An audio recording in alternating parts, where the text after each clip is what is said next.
shit aside. That just kind of shows you how strong hip hop and hip hop culture was back then. It is now, that it was really just move and coast. If it was negative energy, people were going to move in a negative way. If it was positive, it was going to move in a positive way, vice versa. Take us back 10, 15 years prior to West Coast gang culture and how it was what hip hop pretty much is now, how influential it was, how you grew up in the gang life in the city of Los Angeles and how it kind of molded you going into hip hop and things like that. Oh yeah, that shit. I mean, it was crazy. I mean, you considered yourself like a soldier for whatever hood you were representing at the time, and you know, some of us were able to get out through music and whatnot. And when we did, we either, you know, represented it by depicting what the reality is there, or we went in a whole other direction to not, you know, seem like we're glorifying or celebrating. But some of us were very much, you know, unapologetic about the shit too. You know, the way that we represented and depicted some of those scenarios that you know, you live and see when you're living in those fucking streets and in those areas. You know what I'm saying? So it was a time, and a lot of motherfuckers, you know, found their voice in that. So when NWA cracked it open, when they cracked that shit open, I mean, the floodgates began, because it's like they came from a very aggressive style of telling you what the fuck was going on. Not to mention it was dope as fuck, but it was very aggressively dope. You know what I'm saying? So you heard so many motherfuckers trying to emulate that style, and that's sort of what, you know, what birthed the seed of gangster music, because motherfuckers was like, okay, they're doing it. Okay, I'm gonna tell my story from my hood the way, you know, the way I'm gonna do it. And you know, it became its own genre. You know, because before it was just, you know, part of the hip hop pantheon of songs. Okay, this is a hip hop song. It's fucking, you know, about this shit, but it wasn't necessarily labeled gangster rap until there was like a list of fucking people doing gangster rap style shit. And then it became a subgenre of rap. But, you know, and that was the shit I was talking about in terms of being on the West Coast. Sometimes, you know, labels, if your shit was too out of the box or too different and you were from the West Coast, they didn't even fucking look at you because you didn't have that sound. They were looking for that gangster shit, you know, because they figured they could, you know, run on the coattails of groups like NWA, who had tremendous success in that lane. You know what I'm saying? They built it. Ice-T and NWA, they built that fucking lane. So, you know, you had so many trying to do that shit, and some got on and made their own way in it and made their own style within it, and that's how it became a subgenre. Because I don't think if those songs come out and a lot of them are fucking dope, classic, iconic motherfucking songs, that doesn't exist if that doesn't happen. So, you know, that goes to show you the strength of the shit that we lived here on the West Coast, you know, and in terms of some of that gangster rap shit, most importantly, Southern Cali, because that's some shit that a lot of us were living every day, you know, and to talk about it, to be the voice of those motherfuckers still there, you know, it became a fucking genre, because some of these guys were fucking really good at telling those stories, obviously, you know, and writing the songs. And, you know, again, we got classic music that came out of that.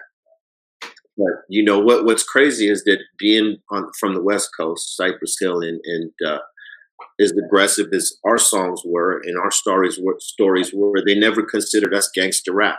Only when they needed to point the finger at hip hop groups, they would label as that. But normally they didn't label us as gangster rap because we didn't sound like it.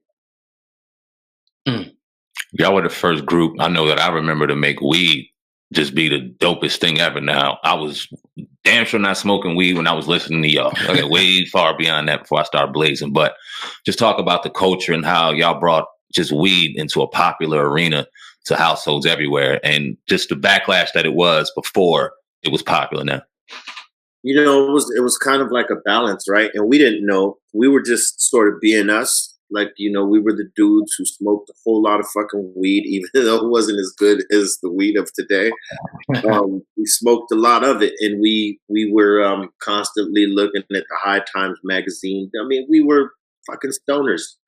Um, when we put it into the music, we were just being us because we figured, you know, if we're gonna be us, let's just be us. And the first weed song I wrote, um, I was out. The idea popped into my head. I was getting high with these two homies that I went to school with. I was doing continuation school in Gardena, right? Because, you know, I was a very problematic kid, you know, and me and my homie Wino and this other dude named Creeper, or fuck, I don't remember if it was no, it was Scape One. That's right. It was Wino and Scape One and one other dude, and we're these are my homies from Gardena, two artists and stuff, and one's an actual DJ too. But we were there. We're smoking a bunch of boof weed because obviously we didn't have any good weed at that time. None of us had a lot of money, and you know, the weed wasn't getting as high. And fucking the homie named Wino, he goes, hey B, light another. And boom, that right there, it hit in my head. Oh, that would be a fucking good song. And after that, I went to Muggs' studio the next day, and I fucking wrote that song.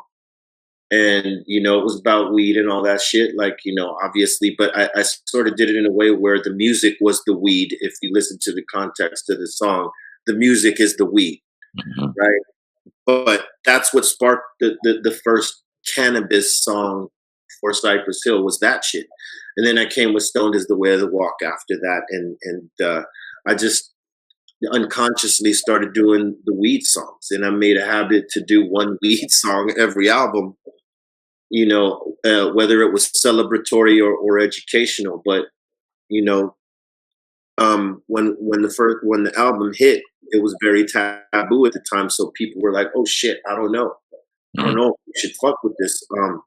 But fortunately, it resonated. And then, you know, when High Times magazine put us on the cover, and we were the first hip hop group to do that, it changed our world in terms of cannabis and music. It like just solidified us as the voices of cannabis, you know, in music at the time, not just hip hop, but in music.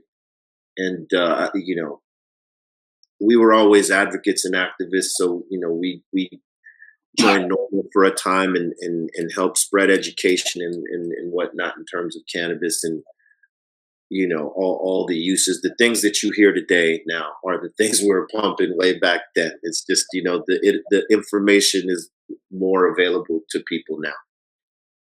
Right. I wanted to ask you about Tupac.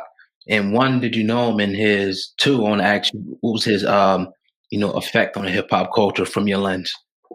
I did know him, you know, we hung out. We met when we were still in sort of demo mode. We met through a dude named Jerry Davis, who was working for ASCAP, but you know, he was also trying to get into management, and he knew a couple of those dudes from Digital Underground, my man Money B, and he introduced us to Mun, and you know, Mun would invite us to shows, and when they would come to LA, the Cypress crew, like our guys and myself, Sendog, and you know, all our boys would come down to support Digital Underground, and sometimes we need to carry their, you know, some of their fucking cases onto the stage with them at a few shows. You know, that's how, you know, we were with those guys, and you know how tight we were with Mun. And when Pac came along, we met Pac, you know, as one of their stage guys and one of the stage performers on their show. And he hadn't been highlighted yet. That was like maybe a year or two later where he got highlighted, you know, and he got that song, and then his shit started. But you know, he was always, you know, cool with me, and we hang out, smoke out. Whenever Cypress would come to the Bay in the early days, he'd show up with a big bag of weed, and you know, He had his fucking pistol with him, like, where y'all going? I got y'all back. Like that type of shit, you know. When he got with like Death Row and all that stuff, you know, we sort of lost touch then, because I mean he was running around all over the fucking place, and he became a fucking huge star. But my man was cool, you know, but he was definitely a wild spirit and a weed head like a motherfucker. He would be having strains upon strains right now delivered to him. He'd probably have his own shit, and to speak on his impact and influence, I mean, you know, half the game from maybe like 5-10 years ago, they don't know that their main influence was influenced by Tupac. Mm-hmm. You know what I mean? And that's the separation of education between, you know, a few generations of rap music that sort of just didn't give a fuck about where it came from. But yeah, you know, they did the research. Their favorite rapper, their favorite rapper was Pac, and their whole get down is influenced by that. And a lot of these cats don't know, but it's all right, because those of us that know, we see it, and you know, we can celebrate that. Indeed. Nip, let's talk about Nipsey real quick, because another rapper from Los Angeles, I don't think has made as much of an impact in his death, other than Tupac, than Nipsey recently. Did you know Nipsey Hussle? And if you did, talk about his effect on LA and in his passing, how that affected LA. I mean, I knew him, but I didn't know him, you know, like tight. You know, I did a couple things with him, like for my Be Real TV channel and whatnot. And he was a cool dude, you know. He was a hustler. He was trying to get his music out there, get himself out there, trying to find the better version of himself.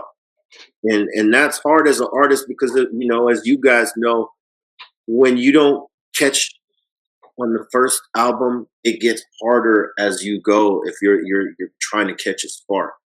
And he didn't let that shit deter him, you know what I mean? In spite of maybe not having a great beginning. You know, a lot of people fold in that, and they decide, you know what, fuck music, I'm gonna go do this. And where he was coming from, it could have been easy for him to go back to the street and get back, you know, in there and be active in those activities that are not conducive to your health or freedom. You know what I'm saying? Mm-hmm. But he persevered, and you know, he caught a spark, and he was starting to do things, and you know, he saw himself doing positive things, and a lot of other people that were his fans saw that.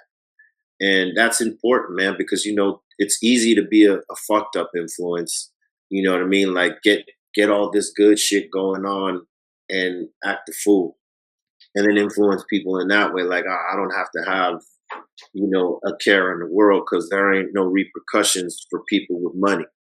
And that's, you know, and that's fucking a falsehood. But you know, a lot of us tend to do that shit, you know, in the rap game, you know, and fortunately he didn't do that shit. And he was trying to, you know, take people into a positive fucking place, you know, whether it be through his music or his actions. So it's fucked up that we lost him before he hit his full potential, because, you know, the dude was smart, and he was a hustler, and, you know, he was talented, and people were starting to fuck with his shit in a major way. I mean, he got great looks that not many get, and he got great endorsements by many artists that not many get, because people are, you know, more inclined, you know, our generation of hip hop, we don't like to endorse people.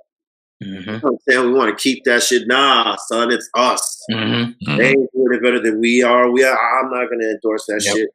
That's bullshit too. But I'm saying that happens. But he got, you know, people putting the stamp on him, and I thought that was cool. And he went out like a king, you know, on the day that, you know, they had his services and in the event. Like, you know, all of LA showed up for him. It was some wild shit to see that. But you know, because you know, he hadn't even reached his full potential, and that's how much love people had for him.